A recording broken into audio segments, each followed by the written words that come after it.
Hey, this is Rob. This is episode 90 of the Folly Coffee Podcast. Let's get it brewing.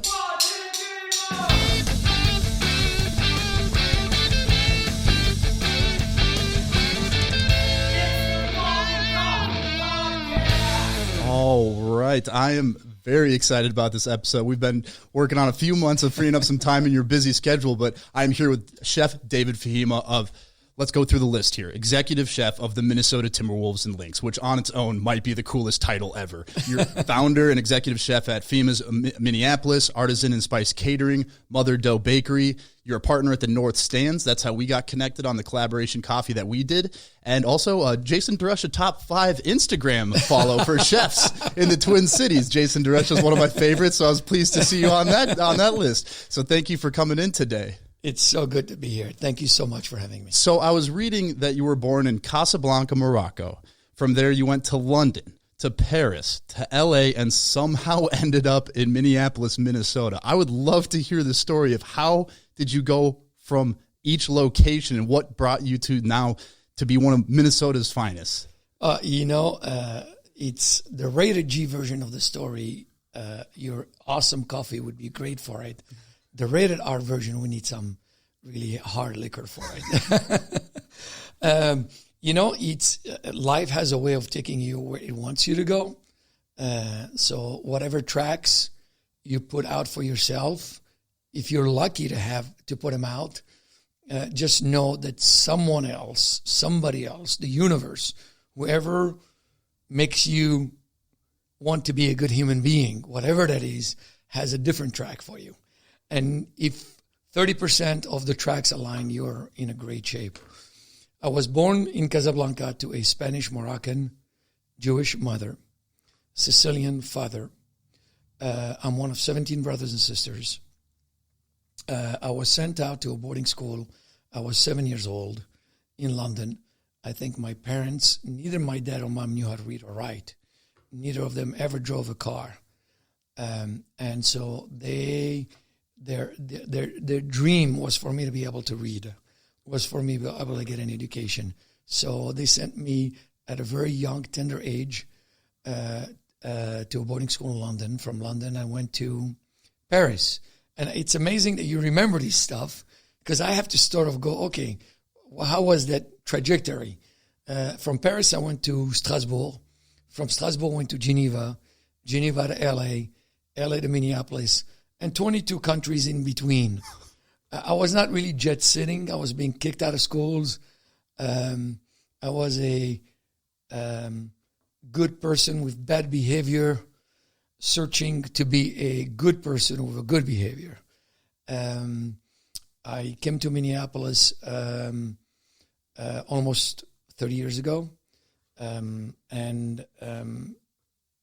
My then wife is from Minneapolis, Minnesota. We met in LA, got married in LA, had our first child. She was not a fan of LA, wanted to move, so we moved here, had our second child, and our marriage didn't work, got divorced, wound up staying because I had the children in here, and then wound up really staying because I loved the community, I loved the city, I loved the state, remarried with 2 younger children. So this is the sort of like the quick 2-minute version of that 50 years of life. Now, I read that you studied mechanical engineering at University of Geneva. Is that correct? That is true. I'm an engineer. So just knowing what I know about you would not have been my first guess. So I'm curious, along all these steps and trying to find who you are along the way, at what point did your food journey begin? My food journey began when I was in my mother's womb. The food that my mother ate, the food that my mother made, it's in my blood. It's in my bloodstream. But it took me 40 years to figure that out. I was born to parents who did 3 things, and I thought they did them really, really well. Have children. When you have children, you have to feed them, so they cooked, and they worked really hard. And they never had to speak about any of these things to us. That was just right in front of our eyes. And our eyes were like sponges. My dad getting up in the morning and going to work. my mother being barefoot, pregnant, and right before going to school, she will give me this little basket, and she will go, okay, go see the merchants downstairs. Morocco at the time, still today, very primitive, very, very horses and carriage. So I would go on the streets and somebody would put fish, somebody would put stuff. Oh, it's for the Fhima basket. And, so when the Food Network came up with this thing called a blind basket, they stole that from my mother. That we did that way before there was even literally TV. She was doing the food challenge, raising up. What am I going to make out of this? For sure. And whatever they put in there, she made it. She never told them what she wanted, ever. And so I grew up in that environment. I grew up with going to the supermarkets, which are really basically farmers market, as we call them today, exposed to the outside elements, with mounds of spices, fish, meat, vegetables, and whatever there was. You did not have a grocery list. The market inspired you. So you grow up in there and you see that all the time. And my parents wanted me to be an engineer. They wanted me to be educated. I really didn't want to be an engineer. I did not know what I wanted to be. Actually, I knew that if they put me in a boarding school, I'm going to run away from it. And I did that a few times. But as it's knowledge and culture is like the sun. You're in it. It reaches every part of your body that's exposed. Every single one. It reaches your eyes, your nose, your palate. It just gets in there. My first experience with my dad would bring a cow home, a whole live cow, put it upside down, butcher it, cuts it through in the middle. He takes the intestines out, gives them to me. I go to my mother. They're still warm. They're still steaming. And my mom goes, what do you want me to do with them? I said, Dad asked me to give them to you. I mean, I'm 6, 7 years old at this time. And she goes, well, he probably wants his mother's soup. You need to blow the shit, excuse the French, out of it. So I'm really blowing shit out. And then I'm cutting the tripes in these little rings, bringing them back to my mom. My mom scrubs them, boils them for 3 days till they are tender.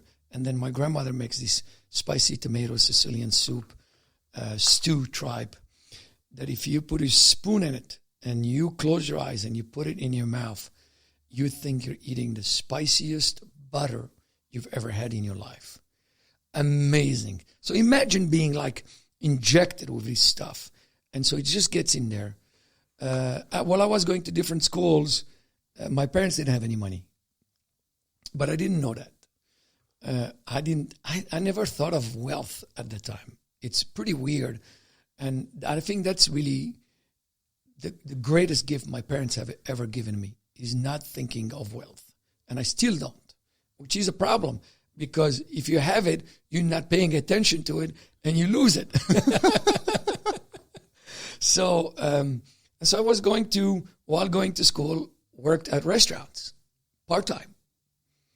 I did everything. Peeling potatoes, tourne, which is like these 6-8 corner potatoes, till my fingers really bled. Had pots and pans thrown at me by the craziest chefs you've ever met in your life. And so I'm going to school. I'm learning. I'm studying to be an engineer. In between, I'm a troubled child trying to figure my stuff out. And in there is this culture constantly being injected and me soaking it up without even knowing it. So as you're going around, is this something you're aware of, that you're in these restaurants? Are you actively seeking this knowledge? Are you, no. And it's just something like a sponge that no. You're just subconsciously soaking in these different cultures and ways of life and foods and spices. That's just something that you're not even aware is happening as you're going through this journey. Absolutely. Not a clue of the gift that was being imparted on me. And not a clue that this will be one day something that I would want to do. And 15, 16, 17, 18, I'm working on these incredibly famous restaurants in Paris, in Geneva, in Strasbourg, and I'm just, making money to pay for school, not really, and being exposed with to Moroccan food, then being exposed to German food, then being exposed to Sicilian food, being exposed to Spanish food, and all the languages that entailed. My grandma, my mom spoke only 2 languages to us, French and Spanish. But then we were screwed because on the other side, they wanted to only speak Italian and Sicilian. In Europe, you have to take a second language, but it cannot be a maternal or fraternal language. Which would have been great. I'll take Spanish. I'll take Italian. I'm going with that. A short list of languages to choose from. So I took a little German, which I hated. Nothing against the language. It just didn't. You can't be Mediterranean and speak German. It just doesn't work. And so I decided, got my degree in engineering, decided, I wanted to go visit this incredible country that I was a huge fan of. I've watched every Western movie you can imagine, with Henry Ford, with John Wayne, Gary Cooper. I watched, but they were all in French or Italian or Spanish. So I had a girlfriend at the time. We said, okay, let's go to Miami. We went to Miami. I hated Miami. It was hot. It was humid. Even though I like the heat, it didn't work. We stayed for 3 days, went back to Switzerland. We thought the whole U.S. was Miami, and met some people who said, you really need to go visit L.A. So I worked a little bit. We came to L.A. and fell in love with California, just totally fell in love with it. So I had $100 in my pocket. I had a tourist visa that expired in 90 days, and my $100 were gone. So I started knocking on doors. What do? I speak French. Can you cook? Yeah. No, I couldn't cook. Okay. and started getting these jobs, making donuts at Winchell's Donuts, making, there was a place called Jim Dandy where I was making, which was this cold soul food restaurant in East LA, making the best fried chicken you've ever had in your life. And so I make money, go to the beach. I thought I'll do that for a little while and figure it out. Met some people by accident who happened to be French. They owned the restaurant by the studios in North Hollywood. They said, you should come. You speak French. You're French. You should come and work in our restaurant. So I did. And thus began my culinary classical training and career at 22 years old. And I was just blown away by the subtleties I knew what French cuisine was. I ate it. But being immersed on it and the intricacies. So from that time till I was 40, I wanted to have nothing to do with my cultural heritage, which was my Spanish, Italian, Moroccan food, which was influenced by French, because Morocco was a French colony. The French stayed there forever and imparted their culture on it, So this mix of spices and cream. And when I turned 40, I realized, oh my God, everything I needed to know, I knew it when I was 7, 8, and 9. And it was the ability to smell something and know what it needs, the ability to taste something and know what it needs, and the ability to understand food as this ingredient that Mother Nature gives you and says, okay, here it is. Now do it justice. Cook it right. Give it the right amount of spices. Don't complicate it, which I did for 25 years. Worked in the best restaurants in the world, was named best chef, best this, best that. And all of a sudden I started seeing myself going back to this mother, father, grandmother work. And this is what I do today. I was reading a quote that I really, really liked. It's a Descartes quote that you had basically commented on, is that there's nothing there's nothing so strange, let me start over here. There's nothing so strange and so unbelievable that has not been said by another philosopher or by one philosopher or another. And then you say this is also true for every dish ever made. Now, that's an interesting thought, because I think a lot of chefs come along and they go, I'm doing something that no one's ever seen, ever done, ever heard of before, ever tasted. And this seems to be the opposite of that, that there's no dish being prepared or made that somebody hasn't already thought of or prepared. So I'm curious your thoughts and why you kind of agree with that Descartes quote and how it pertains to your cooking. They're full of shit. And so am I. And so was I. And by that, I mean, think of these dishes that we know. Think of the gumbo. Its cousin is the bouillabaisse. Its other cousin is the chopino. Unless your name is Adam or Eve, and you were the first person, you cannot have that claim on anything. I would be lucky to impart on any dish and any creation my take on it, but everything else, it's in my DNA, and it's coming out without even me knowing it. Every amount of knowledge that I have, somebody had it, said it before, talked about it before. It is so vain and so egotistic to think that we are reinventing the wheel of food, that we are. I mean, think about it right now. One of the great things that had happened during this pandemic, and when I say great, because it has been miserable. A lot of people have died. May their memory be a blessing. A lot of people have suffered. A lot of people have lost their jobs.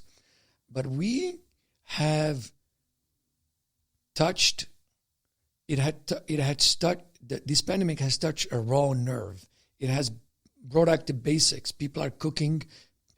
If I see one more sourdough video, but it's great, but that was the old bread. Yeah. So when all these guys, I have this, I have that. Okay, shut the F up. It was the whole stage of quarantine. I know. This sourdough was made thousands of years ago. And guess what? They did not use yeast in there. They used a real mother dough starter.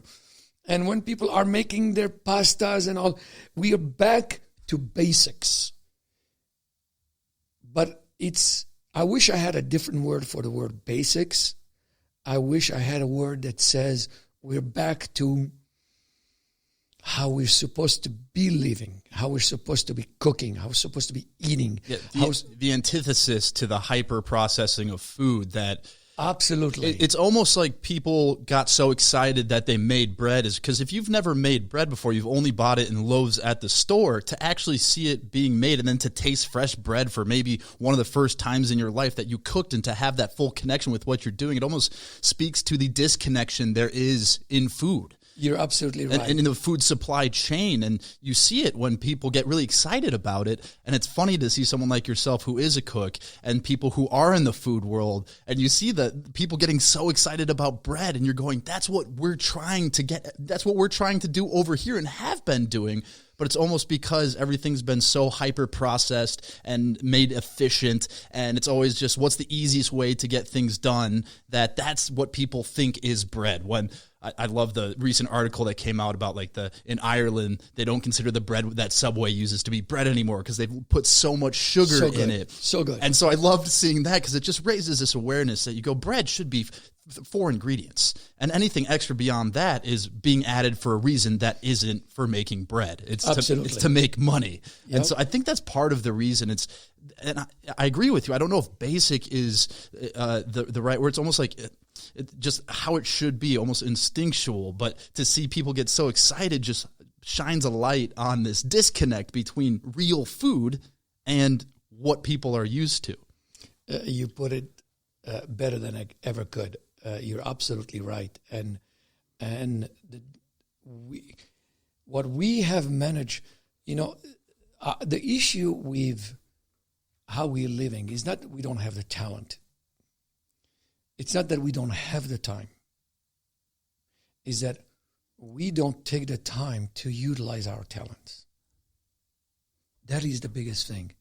And that's culture.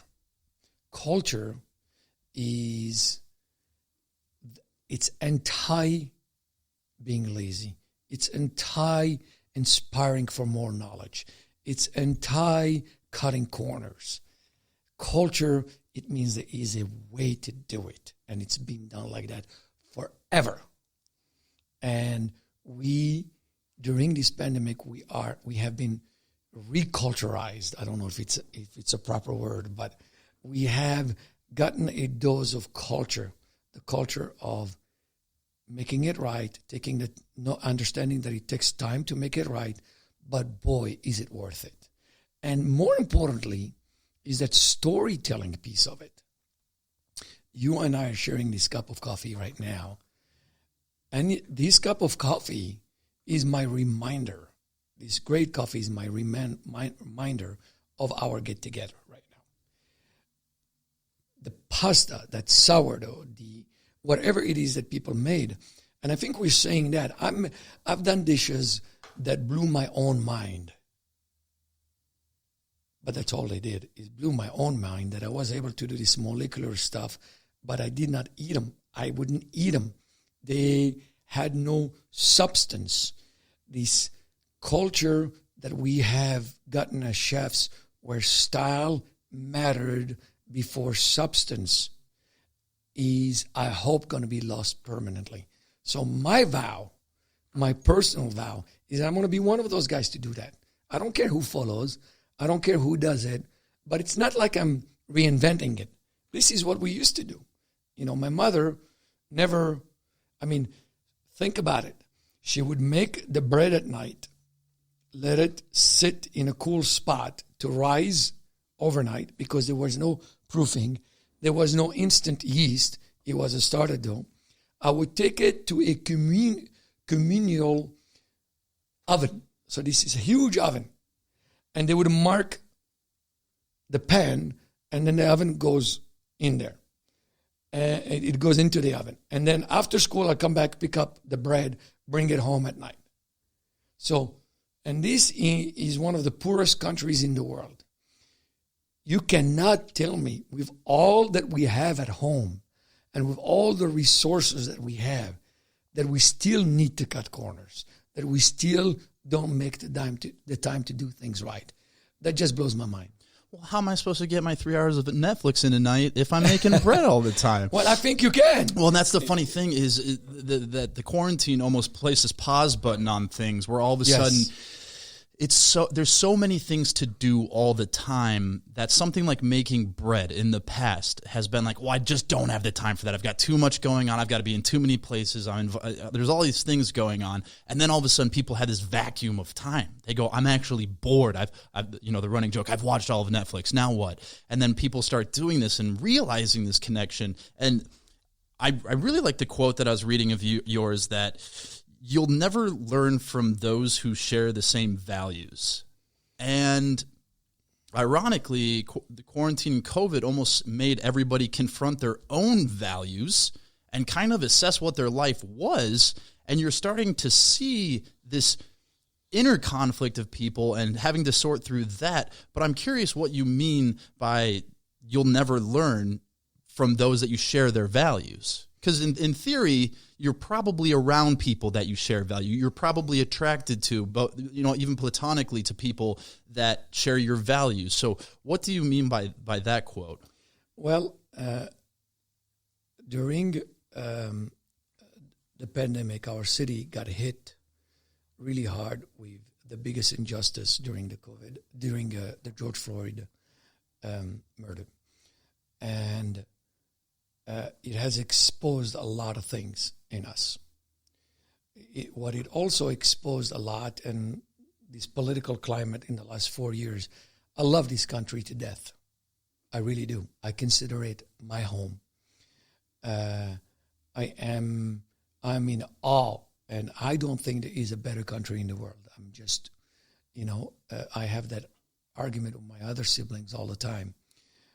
But we have our faults. We have work to do. and that it is in social justice, that it is an equitable ground that we all can play in equally. And during the pandemic and during the George Floyd protests, it exposed the one thing that I never thought will ever happen, which is two opinions would not be able to coexist anymore. You either had one opinion or you had another, but you couldn't have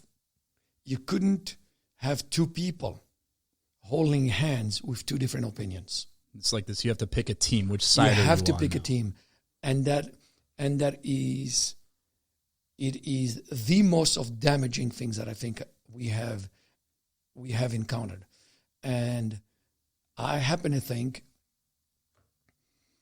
that when I speak to my wife of many, many years, most of the stuff we agree on, she's not learning a lot from me anymore. I'm not learning a lot from her anymore.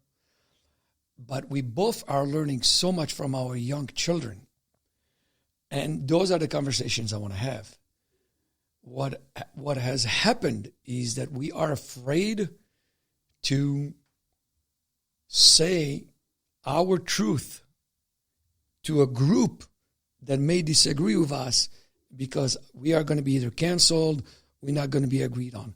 Mind you, that if you're a racist, if you're a bigot, I don't want to have nothing to do with you. I'm not going to share any of that stuff with you. However, I have talked to people who have had a lot of misconceptions, preconceived ideas. And that's where I went to. That's where I went to share my beliefs. I am not 100% sure of anything, except that I love my wife, love my children, I love to eat. There's a lot of my own thoughts that someone can convince me that I may be wrong, or there is a different ways to think about it. How can I challenge that in the midst of same thinking, same way of doing things? How can that happen? How can you make better food if you're not around people who make it better than you are, who make it differently than you are? How can you be better at anything if you're surrounding yourself with people who do it exactly the same way you are? How can that? And isn't it that the goal in life is to constantly be better as a human being, as in your craft?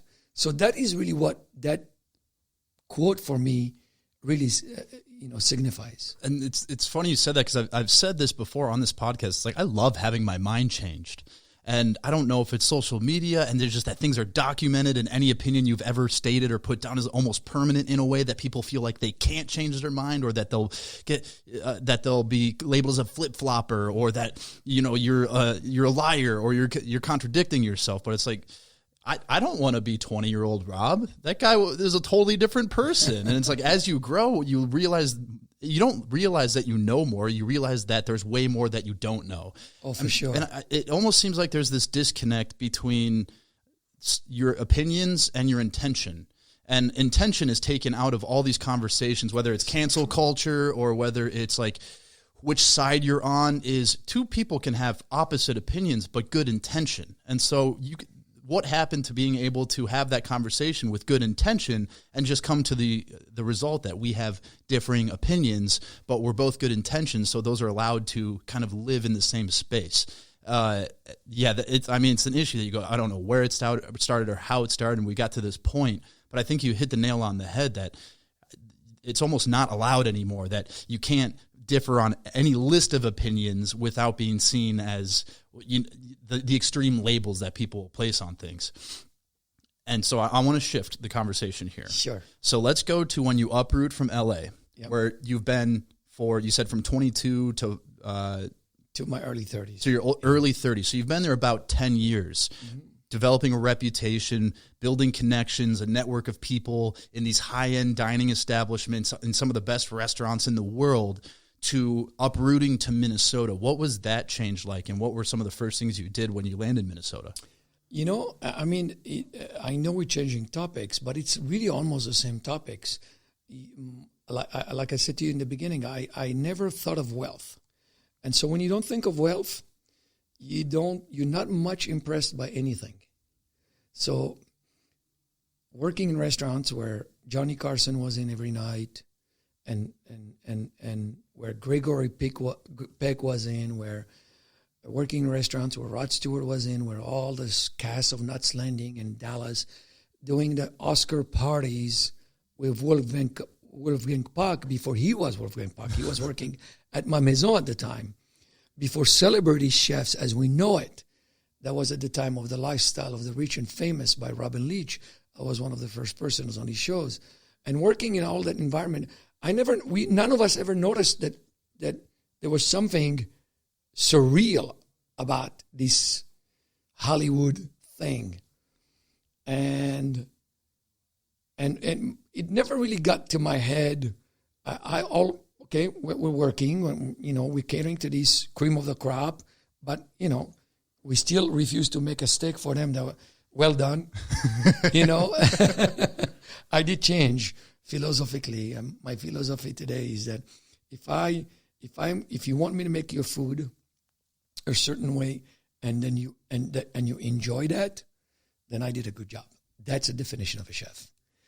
The definition of a chef is not, I'm going to tell you how to do it, how to eat it, and if you don't like it, then you probably don't know what the hell you're talking about. That was the old French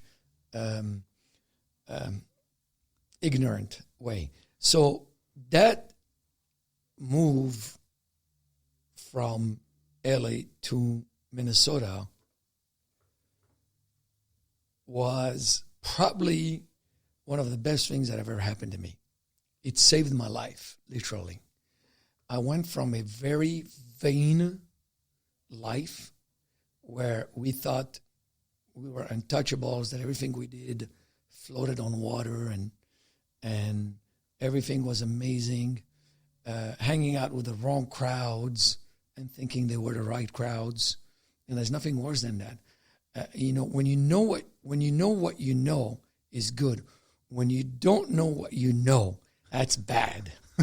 and so coming to Minnesota, the shock to the system for me was strictly vanity. It was, oh my gosh, what am I doing here? This is different. The weather is cold. But there was no doubt in my mind that as long as my kids were here, I'm going to be here. And so that first 2 years was really hard. It was hard. It was humbling. Making dishes that were being sent back because they go, what the heck is this? This is not cooked enough, or this is, and I'm going, no, this is how it should be done. That was, and it was slowly an evolution to being a better chef, to being a better human being, to being a better father, to being a better friend. I always say that was imparted on me at a very young age. I took a 20-year break and then started back up. And Minnesota was a great vehicle for that for me. And even here, it was sort of it was not like a switch turned on. It was like a dimmer. And the light started to go back up, slowly. I did not even pay attention. And had tremendous success initially, huge failures afterwards, and rebounded back and had a life worth of lessons that at the time I saw as pain, as struggle, as victimhood, today I look back and I go, oh my gosh, the things I'm able to teach my children, the things I'm able to do better, that was Minnesota for me. That was that, and how do you make tater tots with great French flair? What do you mean, hot dishes isn't a part of those French kitchens you were working in? I did not know what even ketchup was. It's probably a good thing. So you mean when somebody ordered a well-done steak and they asked for ketchup on the side, that was a bit foreign to your previous cooking experiences? Yeah, the first restaurant I opened, I refused to have ketchup in it. That's just stupid. And what was it like to open your first restaurant? How did that conversation or that idea even begin? Because at that point, was your first restaurant in Minnesota? That was your first restaurant ever? Yeah. No, my first restaurant was in L.A. It was in L.A.? Yeah, I opened my first actually, I didn't open it. A friend of mine opened it, and then I took it over and sold it when I left. And when I moved to Minnesota, did some consulting, and then I opened my restaurant, which was the Minneapolis Cafe at the Calhoun Beach Club. And I opened a restaurant in Minnesota, but with LA knowledge, with LA, snobism. The culture. With LA culture. And it just doesn't work. It just, it worked though. We made it work. It was pretty successful, despite my ignorance and despite my food snobism. But it was the beginning of the learning experience, the beginning of going back to my roots, the beginning of understanding who I was. First of all, men, we grow much slower than the opposite, much better sex than us. We are wiser later, we're smarter later, and if I would have taken all the wisdom I had from my 13 sisters, I would have made a lot less mistakes. And they tell me that as well, but I keep blaming them for sending me away to boarding schools. So that, when I first moved to Minnesota and opened the restaurant, and then opened a second restaurant after that, then opened a third restaurant, and then I said, okay, I'm going to really go back to LA and open this fourth restaurant, which was Louis XIII Fini Dina, which had an elevator going through one of the largest wine cellars in Minnesota, very opulent. We had kissing booths, red rooms, blue rooms. What the hell was I thinking? That's when you're, my dad used to always say, and I put this quote in, when you compete with others, you're using your ego. When you're competing with yourself, you're using pride. And the fine line between pride and ego is very, very, very thin. And if you cross it, that's failure. If you never step to it, you will have success. And when I realized that I needed to work out of pride, but not out of my ego, that's when things have gotten better and better and better for me. As a dad, as a husband, as a chef, as a community partner and leader, it has gotten better for me. Yes, in comparing to others, there's always going to be something else to start comparing yourself to, and there's someone who's always going to have more quote-unquote success. And it's funny because you see a lot of people with great success, and there seems to be this general theme of a lot of people saying, yeah, but money doesn't make you happy. And then on the other side, you go, well, it's easy for you to say because you have all this. And despite this knowledge being imparted, it's like, unless you experience it yourself, it's kind of hard to internalize. How did that experience, and I was reading in a 2019 article in the Twin Cities Business magazine that you almost had to restart and rebuild from scratch after a certain point of time of opening all these restaurants and having that experience. What was that like? And in that article, they mentioned that Lifetime was kind of and taking over the food program, or at least helping in part with the food program at Lifetime. What were those building steps like, having that experience of opening multiple restaurants to shifting to that on the Lifetime athletic side? Food at every level on any level, that you make a sandwich, that you make a filet mignon, that you make foie gras, has one basic premise to it. It has to be made from a good, honest, wholesome ingredient. Period. End of the story.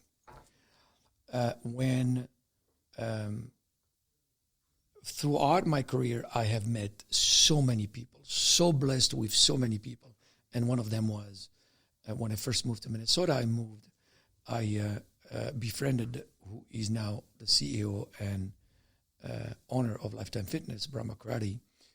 We became friends, and at the time I was going through a divorce, and I had 2 young children, and he goes, come and stay in my house. Wound up staying in his house for a long time, and Lifetime was not even open yet. And we became friends, and that was the story. As my world crumbled, so that was during the 2008, 2009 stock market crash, and if I told you today it's because of it that I had my failures, I'll be lying to you. My failures had nothing to do with it. My failures were my mistakes. My failures were because of my ego. My failures, I had these restaurants which were making so much money, and I needed to do another one, and got out of a box that was a great success. And, it takes one bad restaurant to kill 10 good restaurants. And so you started to struggle. I started to struggle. And this is where that giving up does not exist. And that's where that giving up should have happened. And I said, I got to pay all my vendor. I got to pay all my staff. And you putting good money after bad money. And you taking from one restaurant, putting it to the other. And until I realized this is not working. I'm behind. And so it was basically one after the other, closing every business. And at that time, Lifetime Fitness was exploring how to reinvent their cafes and how to do these. And Bram knew of my food and he goes, I want you to just, what do you want to do right now? I mean, he called me and I said, I'm thinking it through. And he says, well, I know this is not in your wheelhouse. You're a proud French chef, but I think you should come and work for us and redesign our menus, redesign our cafes. We don't want to do filet mignons, but if we're going to do a sandwich, we want it to be wholesome, we want it healthy. And that started, and I said, I will. And it started to be, it started because it was a necessity, so I can put food at the table, and it became one of the great things I've done. I've learned so much about health, about nutrition. I've learned so much about a part of the food industry that I was not as entrenched in. And it gave me a pause. But in the back of my head, and around that time, there was a big article that came out, and I can't remember if it was the Pioneer Press or the Star Tribune. Fhima's empire is crumbling or something like that. It was front page, top headline, which really hurt. It hurt. As much as I don't want to have an ego, I have one. My dad used to say, you will never lose your ego, just don't use it. And I think I'm not using it a lot right now. But I know it's there. But on the bottom of that page, there was another small headline. And at the time, it was during the Iraq war. 9 soldiers died from an IED. And I go, okay, this does not make sense. Fhima is front and center, and these families have just lost. That should have been the major news. Who am I to make news? That day was 2008 or 2009. That was the last time I read an article, including the one you just mentioned, Business Journal, by Dara Moskowitz. I had my wife read it to just tell me what she thought. Is there anything anyone's going to bring up to me? I have not read a review about me or my restaurants. That's the day I decided I need to start competing against myself and no one else. That's this day I really decided to be inspired by others, but compete with myself. But that was really hard. That was tough. And I never thought of quitting. I never thought, okay, this is it. I never thought I'm going to leave Minnesota, go back to LA, which I had a big network of people that I knew. No. And the conversation was, and I had those conversations with my children. We lost our house and we lost everything. And we had IRS debts. So in bankruptcy, everything goes away, but IRS debt keeps there. I think I finally paid for some of that like 2-3 years ago. Jeez.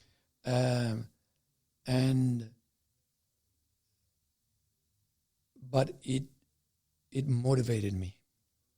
It motivated me. And if you want to talk about the quote from earlier about you can only learn from those with different cultures and values, talk about going from French restaurants, opening your own restaurants, to creating a menu for cafes in Lifetime Fitness. And I think a lot of people, that ego would prevent them from being able to consider that option and to look back on that. And you said, but now I've learned something. Now I've learned about the nutrition side of food, that there are a lot of people in the world that's all they think of food as. That is a source of fuel, and all I'm doing is pure nutrition. And to come from the opposite side of that and still learn from it and be able to incorporate that into things that you're now doing, that's a prime example of what you're talking about. That something that a lot of high-end chefs would scoff at, you took on, revamped the menu, and then go back and say, I actually learned from that experience. And it was out of necessity at the time. Think about it. We were the beginning of using quote-unquote celebrity chefs, high-end chefs, in areas where you would never find them. In arenas, in cafes, in this big corporate. Right now, every big-name chef is lending his name or her name to what we call concession food, what we call fast food that's done well. And then the food trucks came in, and this epiphany that good food can be made by great chefs in the most of simplest of terms. I think there is an art to making a hot dog really, really well. I would have never thought that in a million years. There's an art to going to the Target Center right now during a Timberwolves game, which we are so excited about. The fans are back, and being able to give them a grilled cheese that's made on sourdough with real cheese, with real grass-fed butter in an arena. And chefs would have never done that. You go to Staples Center, and pretty much every concession stand has a name of a famous chef in LA doing his or her own signature. We started that trend with Lifetime. We fathered that trend. And if my wife has any frustration, it's just that, is that we started paella when nobody even knew what paella was in Minnesota. We started to do tagines when nobody even knew what tagines were in Minnesota. But nobody talks, still they don't talk about that. But that's okay. My wife gets frustrated with it. I get motivated by it. But you are absolutely right. If you look at it, and we've started something, and that, which is lending the name of a chef, his or her prowess, credibility to everyday food. And that everyday food is going to touch more people's lives than the fine dining experience, because there's the majority of the population is never going to have fine dining. They're never going to spend. And if they do, it's once in a very rare occasion. Absolutely. You and I eat everyday food every day. That's why they call it everyday food. You know, so it's like, I don't have a filet mignon every day. And I have access to that. I don't want it. I want a beautiful salad niçoise.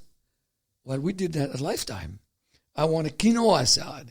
Before people knew how to spell quinoa, we were doing tuna, but a snack, a tuna snack, but people used to can tuna. We said, well, yeah, you can still do that, but do skipjack. It doesn't have any mercury. Give it a bite and people would try the tuna and they go, okay, this is awesome, but it tastes different. What's in it? And I look at them and I go, it has peanut butter and tuna. And it's still there today. Take the shakes that they were making. Let's get the synthetic proteins out and put real stuff in there. Let's get organic fruits. Let's get organic. And if we cannot get organic fruits, let's get the IQF ones, which guess what? They come frozen. So now you don't have to add ice because now the fruit acts like both ice and fruit. So you're not diluting the product, correct? So it's much more better. But I wasn't thinking that way. I learned to think that way. I learned that what by necessity I had to do, that it was one of my biggest blessings. And met my wife here. You know, there are so many steps out there. So today, I take it as it comes. I take all these no. I hear so many no's from people. We have a project we want to do. Would you be involved? No, we don't do restaurant. And I go, cool. All right. And then we hear yes. The no's don't do nothing to me anymore. They don't move my needle. They don't make me question anything. Because I had the biggest no's ever. And a dish that I want to create that doesn't work. Okay, I do it again. And then I figure it out. And so it's really that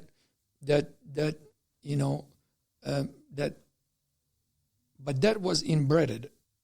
You know, when my dad went to work every morning, he did two things. He gave my mother money, and my mother would complain that wasn't enough, and he would take his pockets out and say, there's nothing left, and he would kiss my mom. My mom would take that money, and that's what we went to get groceries with. And repeat for literally 40 years, 50 years. That's all they did. He worked, made money, whatever money he made, and that money went on the table. And if you looked, if I blindfolded you with these two bandanas you and I are wearing, by the way, I think we look cool. I was thinking the same thing. I love it. Bizarre. I love it. I'm a bandana guy. So am I. And if I blindfolded you and I took you to where I was raised in Morocco, and then had you sit at the table, and then took the blindfold and you looked at the table, you'd think you were at a home of a king or a queen. But if I try to take you to my home, you would not want to cross that street. No way I'm going in there. The smells, the cats everywhere, the poverty, the destitution. But that's not, I've only figured what that was when I took my two oldest children 30 plus years later to visit. And I saw my home in their eyes, and I saw fear. I saw, oh my gosh, how do we, in order to flush the toilet, there's this big string that you have to pull, and the water comes, and you have to squat because there is no seat to sit on. You have to literally squat. We managed to make these two little pieces of wood on each side so we can hold ourselves up. And I go, oh my gosh. But all I remembered was the food. All I remembered is that how happy the table was and the stories. You can't shut me up right now. You couldn't shut my dad up either. And that was just sort of inbred in. So when you have that in you, your foundation is good. But I didn't know it. And I tried to run away from it. I thought it was backwards. I was embarrassed by it. I couldn't get a girlfriend if my life depended on it.